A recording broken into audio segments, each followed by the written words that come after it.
That's my. So let me pull up the PowerPoint and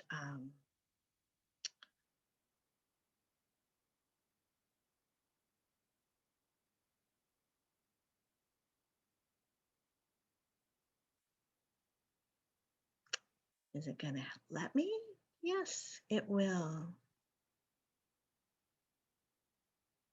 All right, you should be seeing a PowerPoint there. Yes, the Simpsons. Writing is hard, always. This is the schedule, and I think I just want to go over it really, really quickly.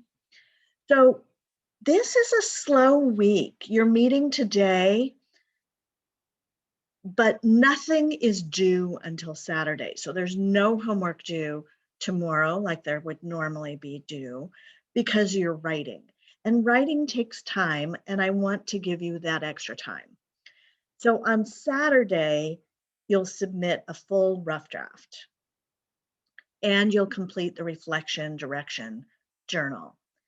And the reflection direction journal will focus on like how you're feeling about your rough draft.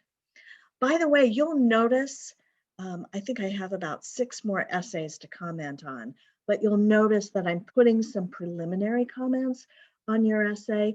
Not a lot, I'm not reading them in detail, but for the most part, I think I read the first 2 just to get a sense of, like, how is the class doing?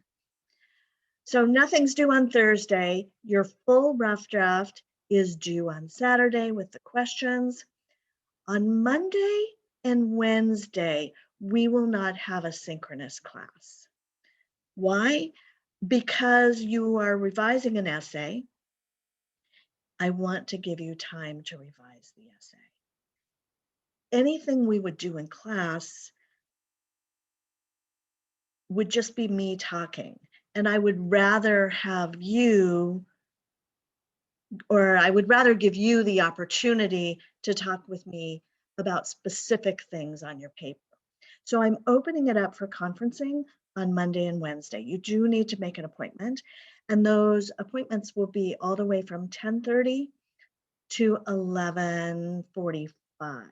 So a little earlier than normal, just in case some of the asynchronous students can get in there before their 11 o'clock class starts.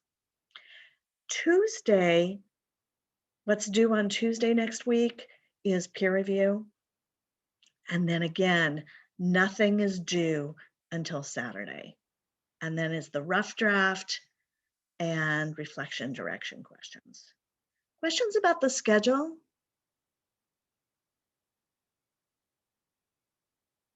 Pretty basic. Before I talk, yes. Hi, yeah.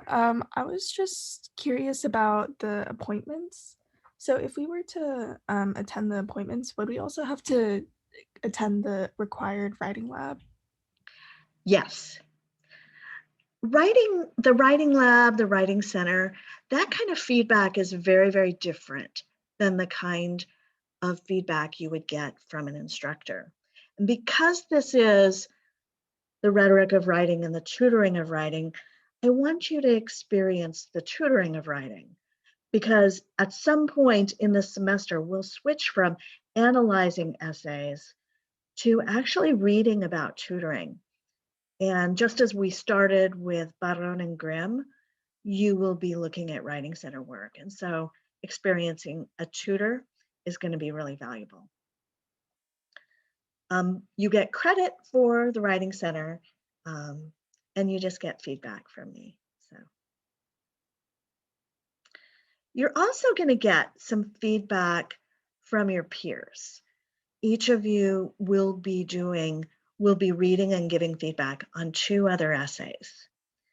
And so I want to spend some time talking about peer reading. Not a lot of time, because I want us to start analyzing together a couple of essays. Why peer reading? And I'm back to E. Shelley Reid. You know I love E. Shelley Reid's ideas. She's so out of the box, and she says things that she says things in a way that make things make sense. And so if you are a peer reader, she says, you have to learn to be a greedy reader, to ask for the good stuff from someone else's head if they don't give it to you, and to demand that they share their cookies. What does she mean by cookies? Well, if a writer's writing about something and they're not giving you good details and they're making you do all the work of figuring things out, it's like they're saying, I have a bag of cookies and they're really great, but I'm not going to give them to you. So the cookies are those details and the analysis that make their ideas make sense. And you, as a peer reader, have to be willing to say, I need the cookies. Give me more cookies, but nicely, obviously. So you have to be brave and say things like, I can't see what you mean. That's what teachers do. And I will tell you, even as an instructor, it was initially very difficult for me to say, I can't see what you mean, because I didn't want to hurt my students' feelings. But it's not about feelings, it's about growing as a writer. And so it is that courage to say, I can't see what you mean, or why, how so? Um, and that's what you're doing. You're asking questions. It's also your job as a peer reader to read skeptically and let your fellow writer know when he or she is assuming the presence of a mind reader, because none of us knows for sure if we're doing that until we encounter our readers, huh? So that's the thing. You are in this role as a reader to help the writer know, I don't get it. Because none of us know if something makes sense until somebody else actually reads it. And so we have to let other people read it. So the purpose of peer reading is this: to thoughtfully give feedback about what a writer has done well and what they might do better. And you'll notice I've got the things that they've done well, because writers do things well. We're all in the process of learning how to write and learning to expand our skills as a writer. But I know I appreciate it when somebody says, oh, I like that idea, or that was a really great analogy. And so I try to give that to my students, and I want you to try to give that feedback too. But if that's all you give, then it may be hard for the student to revise. And so you want to give them some concrete ideas about revision too. So these are the guidelines that I have for you. You are going to see a student essay, and you're going to be assigned 2 student essays if you submit a rough draft. You're going to read thoughtfully, taking notes on the text as you read it. What kind of notes can you take on the text? Well, you can comment when you don't understand something or you would like more analysis. You might comment when you like the analysis or when you think the author has made a great point.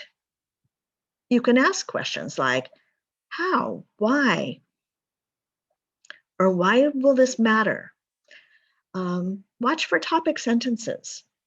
Remember, those are the sort of the pink houses saying this, the author saying, this is where we're going. And then they provide the details for that.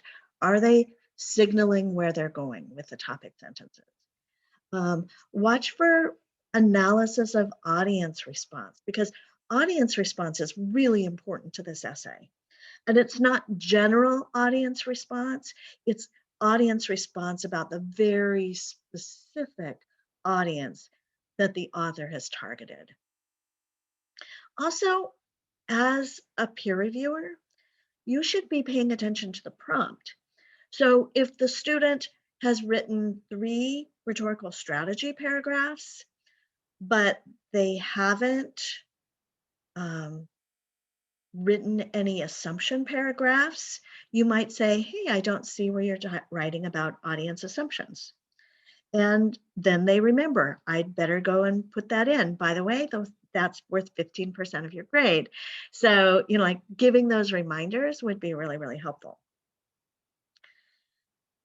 So you'll be giving comments two different ways. You'll be actually annotating the student's paper, and you can also mark the rubric. And let me stop the share, or let me stop the share, and let me show you the rubric.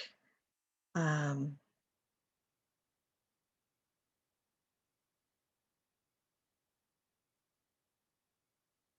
Sorry about that. Now you're seeing my many, many emails. So this is where you'll submit that rough draft. And there is some information about, if you've never done peer review on Canvas before, you can click this link to get information on, like how it works. Technology is wonderful and annoying simultaneously. It's not hard, but if you've never done it before, it might be a little confusing. So, like give yourself a little bit of time. You don't have to watch the video on peer review because you are watching it right now.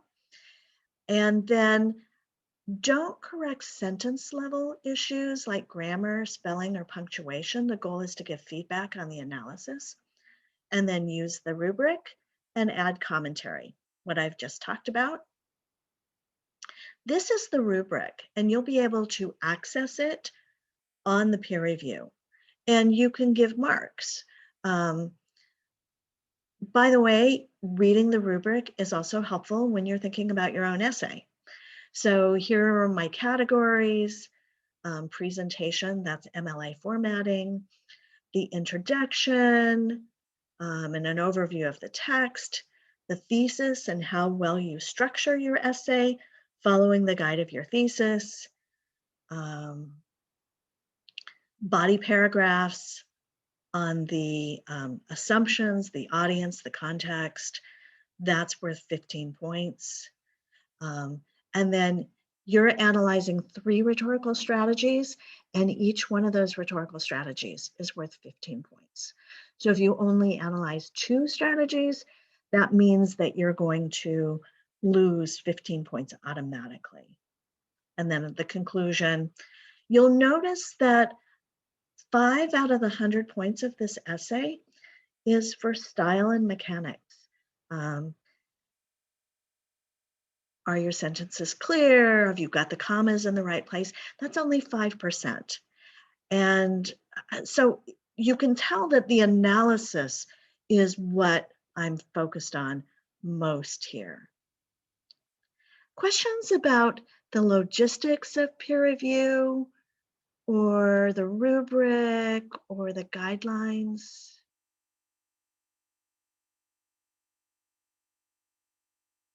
Okay.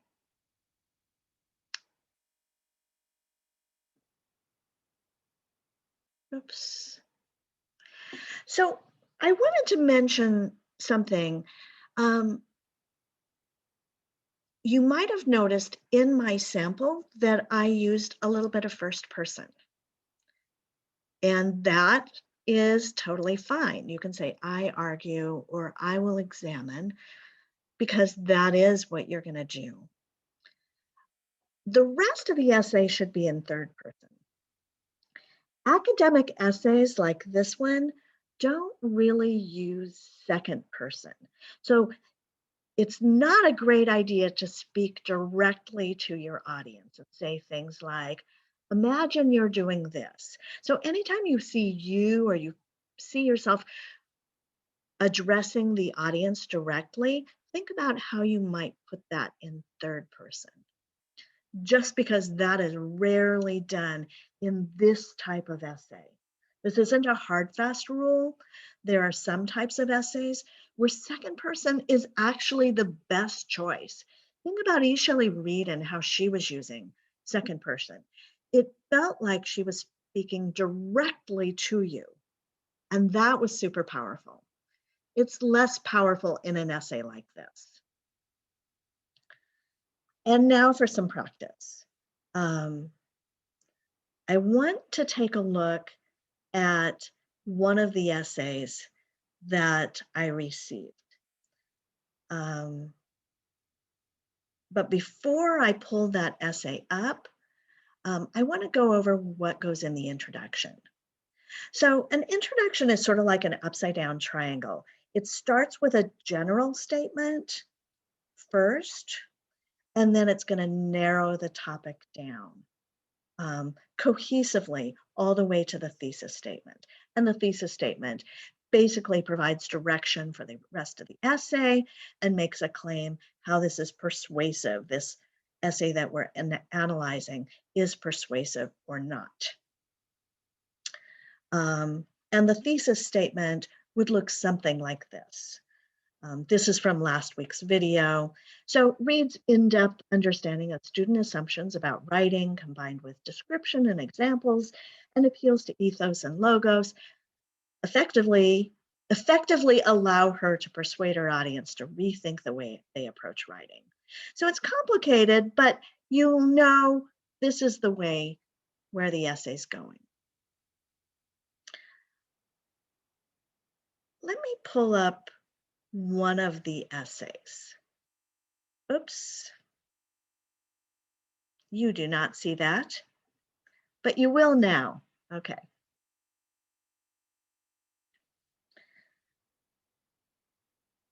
I'm going to read the introduction, and then I want to have a conversation together.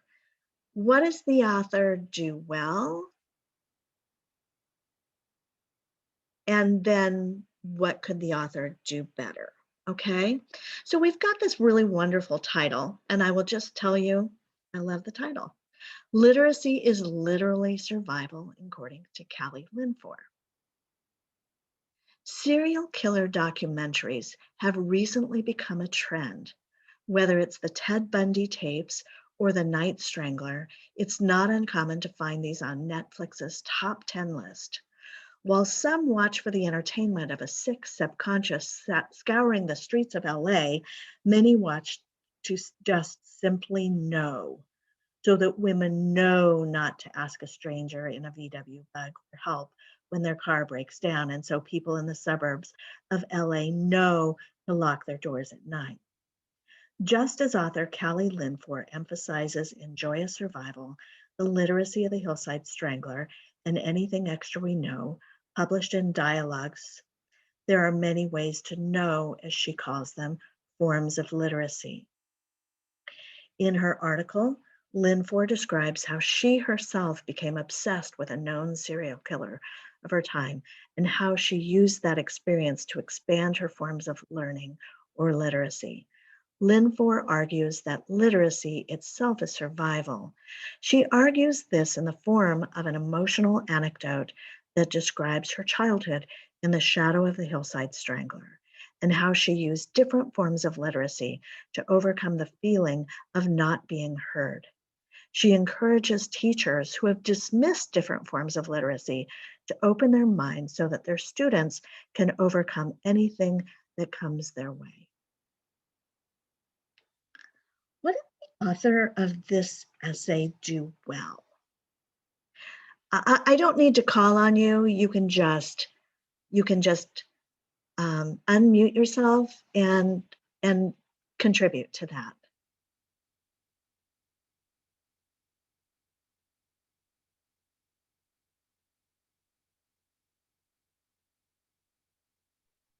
I think they did a good job starting general and then getting more specific.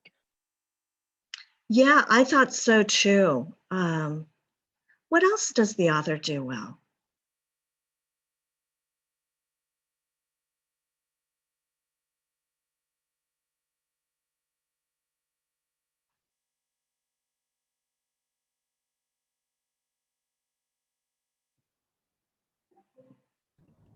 I like how she uses or he uses the repetition of no, and then it kind of like ends up tying into the title. That was one of my favorite parts of this introduction, Sammy. First of all, the repetition is so strategic that it resonates with things that I'm thinking about, and it connects with the title, Anything Extra We Know. So that's it. Also, it links the ideas, link smoothly straight into introduction of this text and the topic of the text, which is knowing. So that really is one of my favorite parts. What else does the author do well?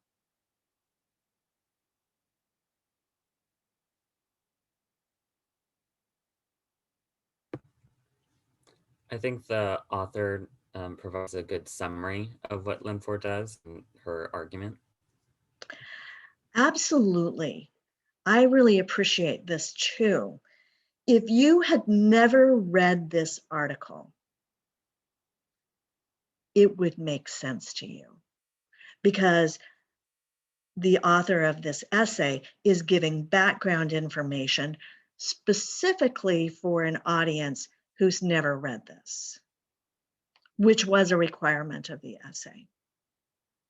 So lots of things that are really, really excellent about this essay. What could the author do better?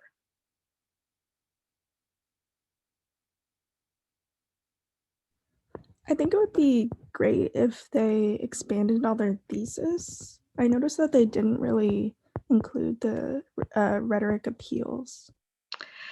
Yeah, and the author wouldn't have to name the appeals, ethos, pathos, or logos specifically, but it doesn't, there is no thesis. There's this wonderful summary of the text, which is absolutely essential for everything that comes next, but there's no indication of the direction of the rest of the essay. And so that is a miss in this introduction. I want to draw attention to a couple of things that the author, these are like more specific things. In the center of paragraph, just as author Kelly Linford emphasizes, it's always a good idea to use a word that's more specific than author. Writing professor Kelly Linford, or writing instructor Kelly Linford, that's her authority to write an article like this for dialogues. And the author leaves that out, and that would be a really valuable addition. I also want to note that the author names where this was published and when it was published. And that's something that you want in every single essay. Who the author is, what their authority is, like just 2 words, 3 words, where it was published and when it was published in the title. Let me switch back to the PowerPoint and talk a little bit about the assumptions paragraph. Now, assumptions, just to recap, these are ideas that the author assumes that the audience takes for granted or already believes before they even start reading this. They might be values, beliefs, narratives, but these are deeply held by the audience. And by appealing to those, the author can connect with the target audience. Alternatively, if the audience doesn't hold these beliefs or values, the audience might be turned off, but this is one of the ways we know the specific audience. To write a really strong assumptions paragraph, it's a good idea to start with a topic sentence that indicates that's what you're going to write about. So because the topic sentences signal what you're going to do. So yeah, topic sentence. And then develop that idea with the text. It's how do you know that this is the assumption? You didn't just make it up. You've got to have some kind of background information. And then analysis about how these appeals connect to the primary audience and make the argument more persuasive. And then a summary sentence. Let's go back to the essay and then we'll do the same type of peer review on that essay. You're like, what did the author do well? And what might the author do better? So Lynn Four operates with many underlying assumptions of her audience. The first being that her audience of educators care about their students' success. This means that although they may not be approaching all forms of literacy, they are open to learning about how these forms have helped others. This assumption is obvious because the readers of this paper are part of the San Diego Area Writing Project, which automatically means that they are an educator looking for ways to improve their students' learning experience. Also, being a part of this program is admitting that the audience feels like they could be doing better and are going into this article with an open mind. She also references a classroom at the end of the piece, asking the readers to let our classrooms rejoice in this.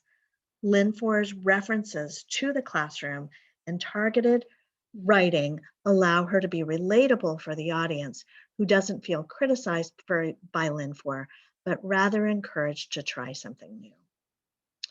So what does the author do well in this? I think the author's topic sentence gives like a good idea of the direction that he or she is going to take. Yeah, absolutely, Sammy. This this topic sentence kind of exists in the first two sentences. So the author names the topics, the underlying assumption, and then adds a sentence about why it matters. And that so what, why does it matter is incredibly valuable when you're writing an essay like this one that is concerned with the audience and why the audience might or might not be persuaded. So the assumptions, if you just name them and don't say why they matter, it's kind of like, so what? And so the author does that in those first two sentences. What else does the author do well here?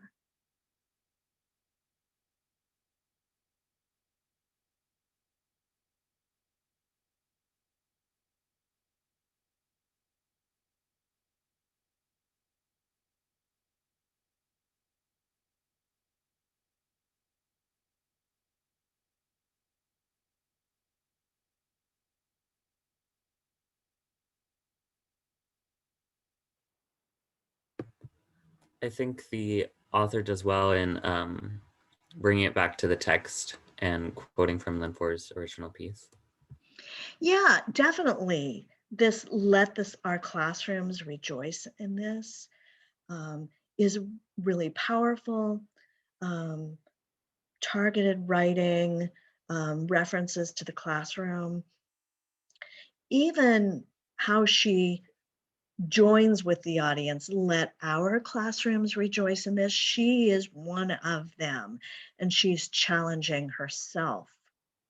Anything else that stands out to you that the author does well?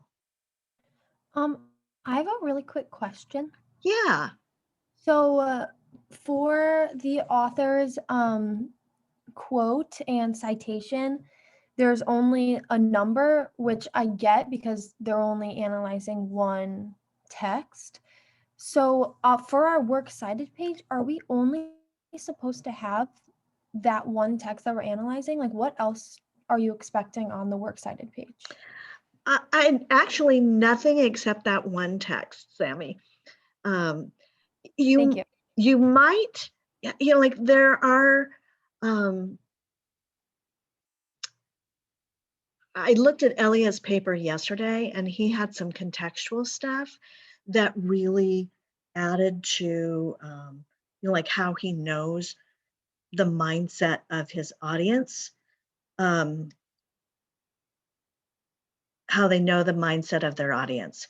And I think that that was really, really valuable. So Elia would need to put that source in there. But for most of you, I think that the only text you'll have is the text that you're using.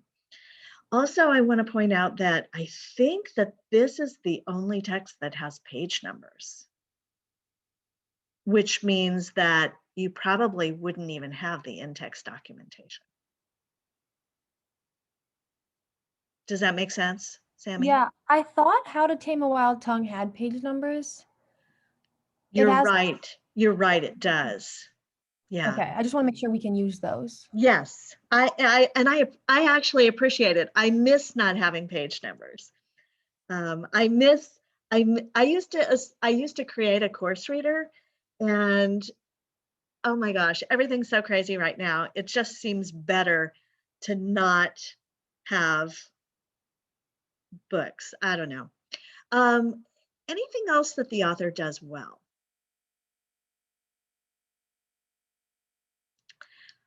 Well, let me add this. The author notes that the people who read dialogues are part of the San Diego Area Writing Project, which automatically means they're educators looking for ways to improve their students' learning experience, because that's what the San Diego Area Writing Project is about. So the context of where this is published tells us all a lot about the primary audience. And that is valuable. And so the author can draw some important conclusions.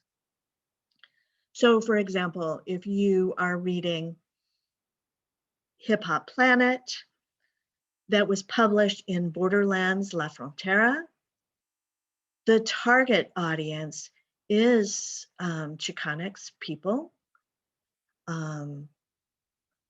because that was Ansaldua's focus. So that gives insight. If you were reading Hip Hop Planet, you know that the audience is the people who read National Geographic. What do people who read National Geographic care about?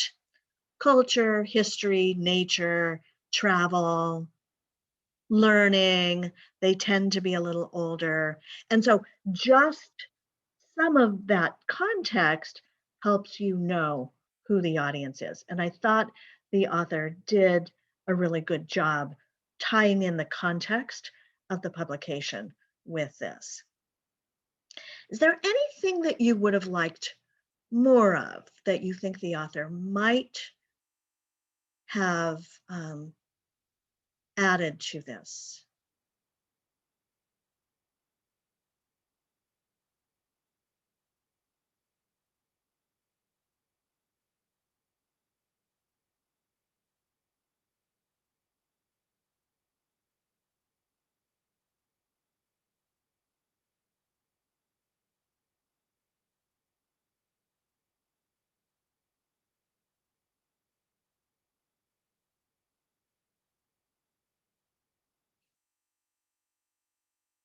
This is a really good paragraph. And so I feel like I'm almost being nitpicky to say that I would like a little bit more analysis of ways that Lynn Four appeals to the audience, that Lynn Four knows that the audience has an open mind, or Lynn Four is referencing the classroom. If you'll notice, Lynn Four speaks really highly of her professor, Maggie. She speaks really highly of the librarian who is instrumental in changing her life by recommending books. And so I think there are some other ways that the author might have shown that Lynn Ford values education. So I think that that would have been useful. Let me switch to a different essay. Let me close this one up. The author has another assumptions paragraph, but I want to switch to an essay that has a rhetorical strategy paragraph. So let me make this one go away. I don't need to save it.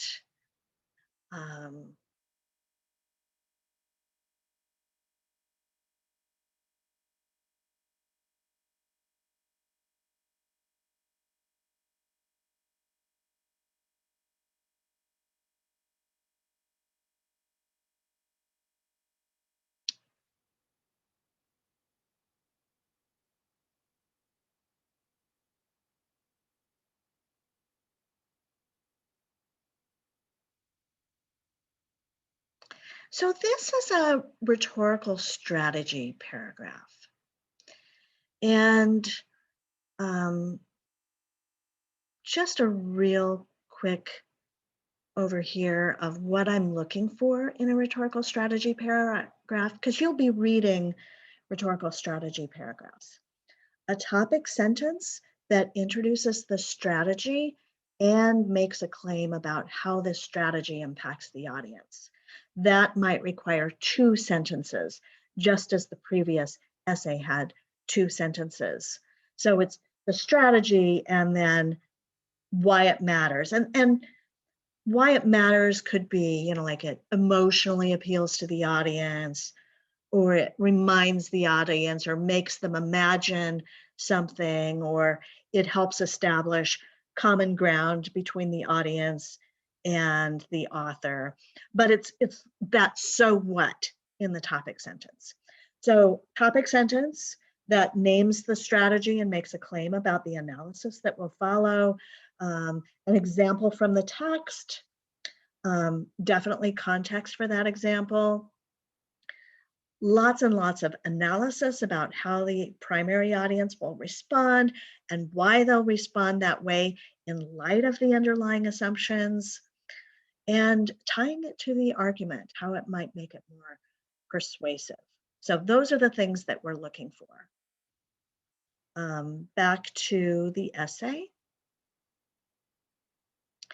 So this one is about Hip Hop Planet, which was published in National Geographic and that I mentioned really briefly. So I'm going to go ahead and read the paragraph, and then let's take a little bit of time and talk about what the author did well, and then what might the author do to strengthen this paragraph. The first rhetorical strategy that McBride uses is in his hook is imagery. He writes, "My daughter comes home with a guy and says, 'Dad, we're getting married.' And he's a rapper with a mouthful of gold teeth, a do-rag on his head, muscles popping out of his arms, and a thug attitude." McBride opens up the article with this description of a stereotypical rapper. This hook engages the audience because when the author uses words like thug, it lets the audience know his opinion about rappers. The word thug is being used here in a negative way to mock rappers. This builds ethos because the author is appealing to the skeptical audience's underlying assumption that rappers are thugs because of their violent, vulgar music. This evokes a feeling of trust toward the author because McBride is showing the audience that he has similar opinions about rap music as them. By also pointing out specific details about the rapper's appearance, like his do-rag on his head, McBride is making fun of rappers to show his audience that he thinks rap music is ridiculous. The author establishes a common ground about rap music being the music of thugs to grab his audience's attention. McBride is building ethos by showing them that they share the same beliefs as him about hip hop.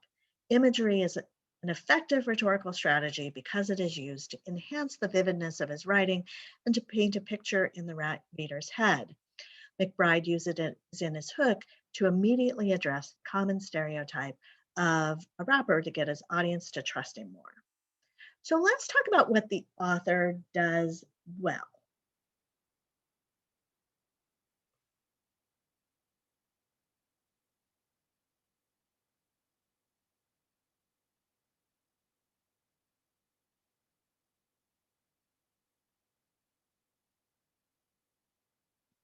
I think the author does a really good job discussing the underlying assumption of the audience. Yes, I agree, Sammy. The author is definitely tying the use of this imagery back to the audience's perception about rap. What else does the author do well?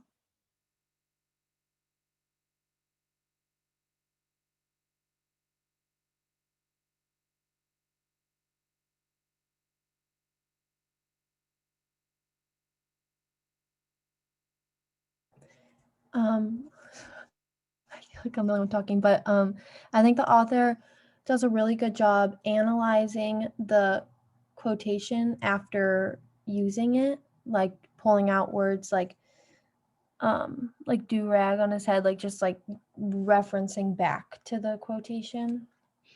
I agree. I think the author does a good job with that. Anything else that you're I mean, like we've got the thug word and the do-rag. Anything else?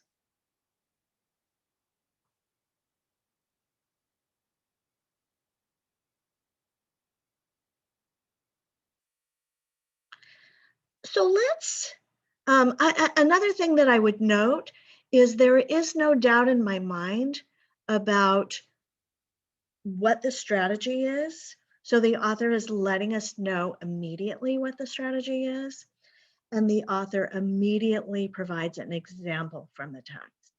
Those are super, super important things. And they seem so obvious, and yet a lot of times with rhetorical analysis essays, I don't get that. And so I want to point that out because those might seem like they're not significant things, but I do see them as significant.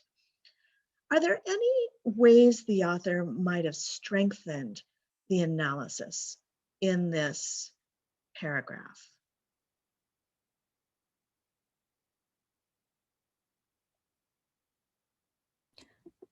I think it would be great if they maybe reworded the sentences, because I noticed that it's a little bit repetitive in the sentence structures, at least. Like, so like this hook engages, this builds ethos, this evokes a feeling.